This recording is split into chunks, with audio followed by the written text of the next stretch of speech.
Is Fortnite dying? No. First off, let me defend why I say Fortnite isn't dying. And instead of just being like, oh, my friends aren't playing, or the queue's along, or I am not playing, let me use actual stats here, because that's all that really matters when we're talking about a game, if it is or is not dying. So activeplayer.io is a website that in the past I've been a little bit sketchy of. I was like, maybe it's not legit. How do they get these numbers? But from everything I can see online, all the research I've done, it seems to check out as being a very active representation of how many people are playing the game right now and have over the last 30 days. And I want to compare that data to some other games to really back up how big Fortnite is, and also comparatively in previous months, how healthy Fortnite is right now. So let's look at this. Right now, active playing this game, as of me filming this video, there are 926,673 players. That's almost 1 million people playing the game right now. And maybe I just picked a good time. People are always going to say, oh, you did it during a tournament. There is really nothing on right now, but let's do the last 30 days as a very fair representation of the game. 251 million players in the last 30 days alone. I know you're probably thinking, okay, what does that mean compared to other games? That's a lot of people, but like, people play games all the time. Let's compare it to another popular battle royale like Apex Legends. Apex Legends currently has 800,000 people playing and 113 million active players over the last 30 days. So there are over twice as many active players on Fortnite over the last 30 days than Apex. And I know there's not as many on right now. There's 100,000 more on Fortnite, but that's not quite double, because Fortnite obviously has people who maybe play games with their friends, or they play a couple with their cousin, or maybe their kids, then they go play another game. And that's kind of what Fortnite is, especially with no builds now. It's kind of got that really casual audience. Let's compare it to another game, right? A game that everyone keeps saying is killing Fortnite, or man, all the Fortnite players are going and playing Valorant. Valorant's numbers right now. There are 541,000 active players on Valorant right now. Over the last 30 days, there's 22 million. 22 million compared to 251 million. There is over 10 times as many active players on Fortnite than there are Valorant. I know that's obviously because Fortnite's on all platforms. My mobile guys, I know you can still play the game technically, but you know what I mean? It's on all platforms, it's cross-play. Obviously, that's gonna lead to more players, but you can't discount that when you talk about a game that is dying. It has over 10 times as many players as Valorant. Let's look at another game, another very, very healthy game that is up there with Fortnite. League of Legends. League of Legends, obviously an entirely different game, but it's withstood the test of time. It has been a very popular game, if not the most popular game, for about over a decade now. It currently has 984,000 active players right now, so very similar to Fortnite, but only 150 or just shy of 151 million players over the last 30 days. And that shows a very healthy game. There's 100 million less people playing over the last 30 days, but right now there's almost a million of them on. This is also because League of Legends World Cup is going on, which is generating a lot of hype, but it does show a very healthy player base over 10 years, and it still has 100 million less than Fortnite. So I think that proves my point that very clearly Fortnite is not dying. But I know there's obviously concerns around viewership and other stats like that, like why is the Twitch viewership down, why is YouTube down, why is competitive player base down, and that's a different topic that I want to talk about. But I wanted to straight off the bat just disprove this idea that Fortnite is dying, because very clearly it isn't. You guys can go to activeplayer.io and check all this out if you want, but I also want to run through the idea that, yeah, maybe Fortnite is still really big game, but it's not as big as it used to be. It's still declining than what it used to. If you look at the stats here for the last 30 days, on the right, you have the average monthly players, 251 million, 253 million, 257, and then on the left, you have that little black bar that shows the amount of loss of players at any one given month. In the last about year, the biggest drop we've seen is in July, which was a drop of about 10 million active players. Right now, in the current season, there's only been a loss of 2.5 million. I know that's still a loss. That is still a negative. The game is still dying. But surely if you're losing 2.5 million active players out of 251 players, roughly about 1%, you can't argue it is dying. If you had $100 and I took away $1 of that, would you say you're going broke? Technically, yes, you are losing money. You're going backwards, but you are not going broke in the same way Fortnite isn't dying. But let's start talking about why does Fortnite feel like it's dying, because I don't want you guys to feel stupid for thinking the game's dying. A lot of people, myself included, have been scared and have been talking about how the game is declining, and I want to talk about why there is that idea.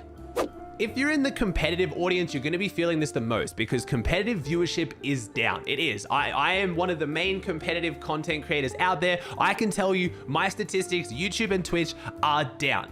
And I think that is obviously related to something. Right now, this season, in my opinion, it's a bit of a fill season. It feels like an off season. We're at the end of having one game mode for the entire year, being duos. We have no FNCS. There was supposed to be late game cups going on this entire time to have solos and like a bit of fun for one round cash money. But unfortunately, late game is still broken. They can't add that. So all we have are these divisional cups every week that are multiple rounds. You don't really know what's going on and you have to play 2 tournaments to even make money. And even then it's only 50 teams. It's just Epic tried something. In my opinion, it clearly didn't work as far as getting the casuals grabbed into it, but this was not the plan for the rest of competitive. We have an invitation. We have 3 LAN events next month alone, one of them having a big announcement at the end of it, the invitational, which will hopefully bring along with it some kind of new competitive structure or something for Fortnite. So if you're in competitive and you feel like the game is dying, that's fair, because right now it looks like it is. But in the same way that everyone's viewership drops at the end of a season,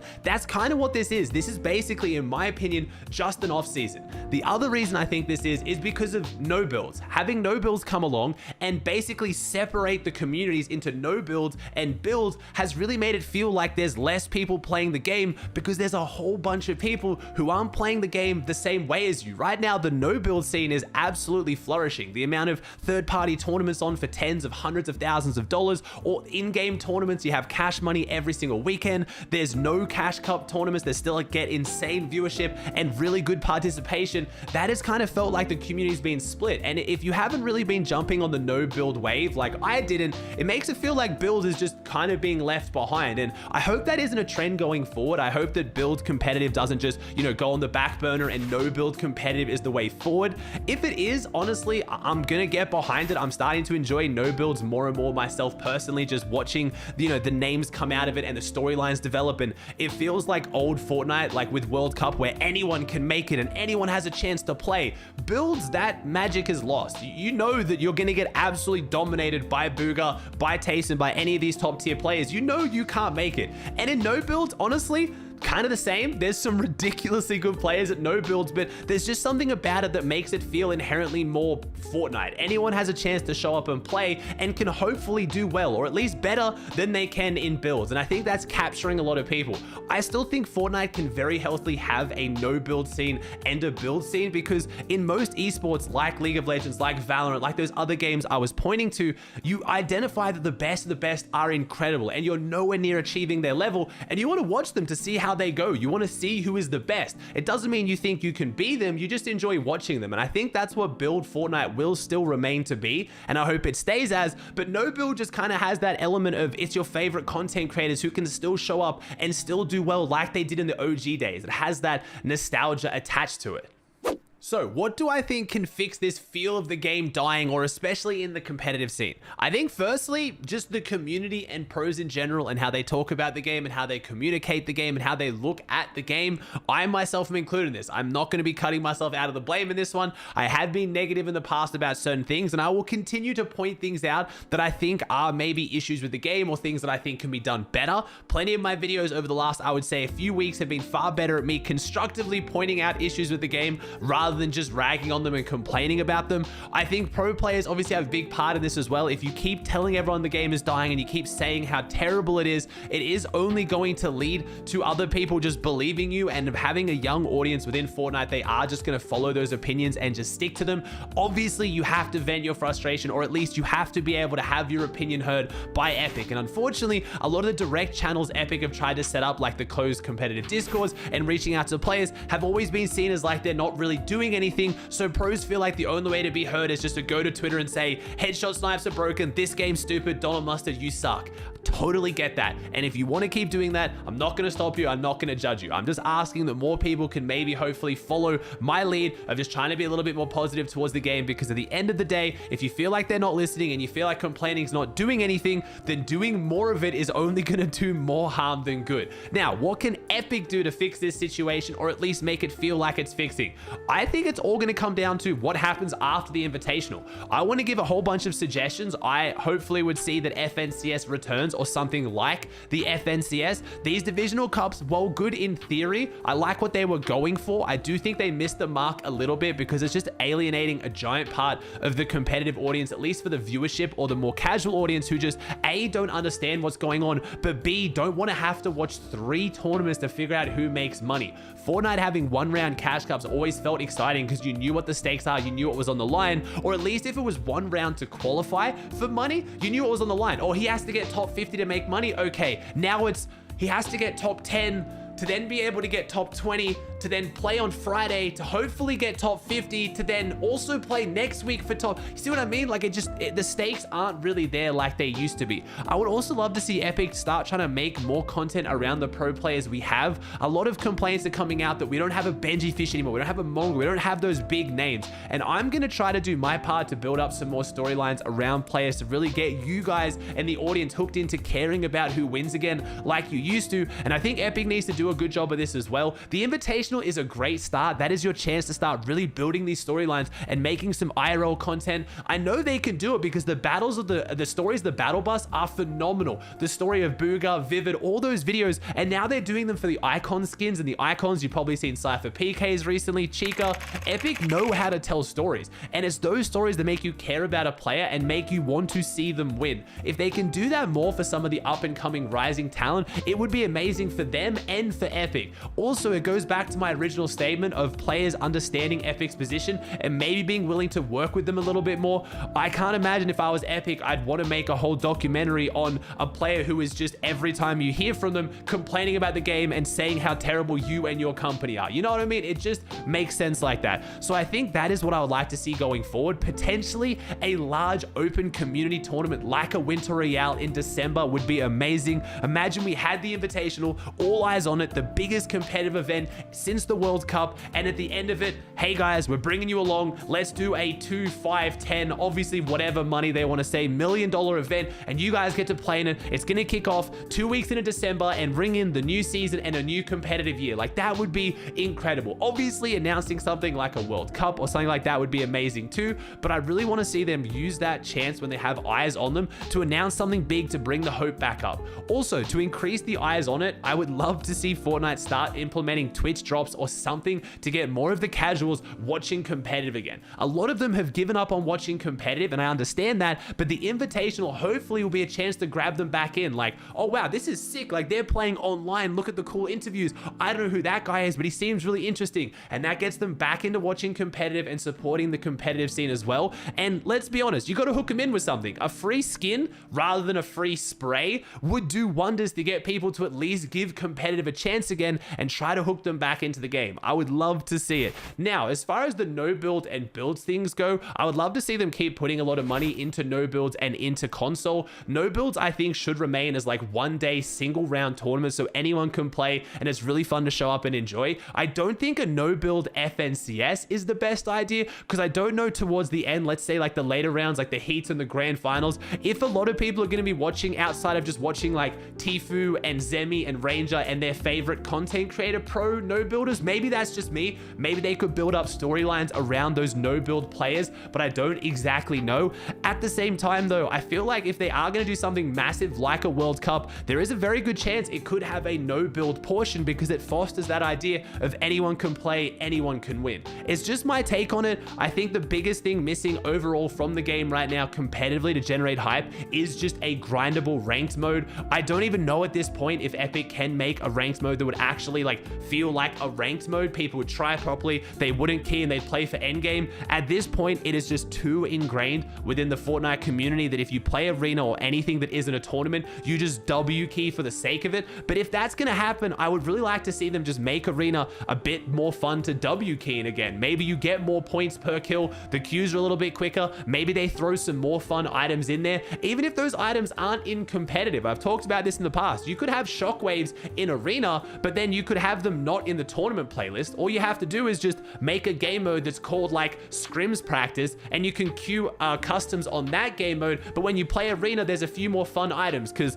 let's be honest, arena's never been a way to practice for competitive, or it shouldn't be. It's a way to practice fighting, don't get me wrong, and practice your mechanics, but I think having a few more fun items in arena, like in pubs, would just make it feel more refreshing and more enjoyable. And then if that's just going to be stupid items that would be annoying in tournaments, then just don't put them in tournaments. It's just a few suggestions I've come up with that I do think could help Epic a lot at this point, but I don't think it's as bad as everyone thinks it is. Last up, what can you as a player do if you're not enjoying Fortnite? Stop playing it. I know that sounds stupid after everything I've just said, but a lot of people treat Fortnite like it's a job, and maybe this is the first game you ever got into and you took really seriously, so it feels really hard to let it go and you're holding on to hope that you're gonna start enjoying it more in the future. But if every time you play you end up miserable, you end up frustrated, stop playing it. It doesn't have to be forever. Maybe you'll play it another few games for a few months, you play something else, and you'll come back to it and you'll love it again. This is just how life and gaming works. There are plenty of games that I have played over decades that I will quit for years at a time and come back and still enjoy them. Forcing yourself to keep playing it if nothing is changing is not going to help you at all. Also, trying to maybe surround yourself or align yourself with people who actually enjoy the game again. If you're in a friend group or you're playing with friends who every time you play they just complain and rag on the game, then you're probably going to start feeding into that negativity as well. It's just not healthy. I know a lot of content creators out there are usually just ragging on the game and saying it's terrible, so it's hard to escape it, especially in the competitive scene. I'm going to try to make my streams, twitch.tv/AussieAntics, moving forward, a better place to enjoy the game in a more positive manner. I will still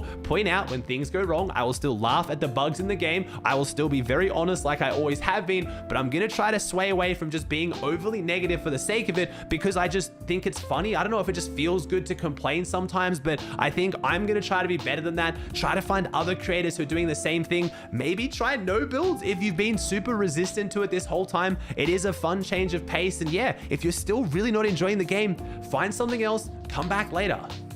I know this video was a little bit different. It was a little bit ranty at times. I hope you enjoyed it though. I really just wanted to get all my thoughts out about the game right now so I can just point people towards this if they come and try to ask me about my opinion on Fortnite Dying, or when that opinion starts kicking up. If you thought this helped you, or if you want to, please share it with your friends. I'd really like to get this message out there because I really think it will have some kind of an impact on moving Fortnite forward as much as one content creator can. But I just want to see things start getting better, and I think a lot of it starts with us. So I hope you enjoyed. If you did, please chuck a like on it, subscribe to the channel if you haven't, and I'll see you in the next one.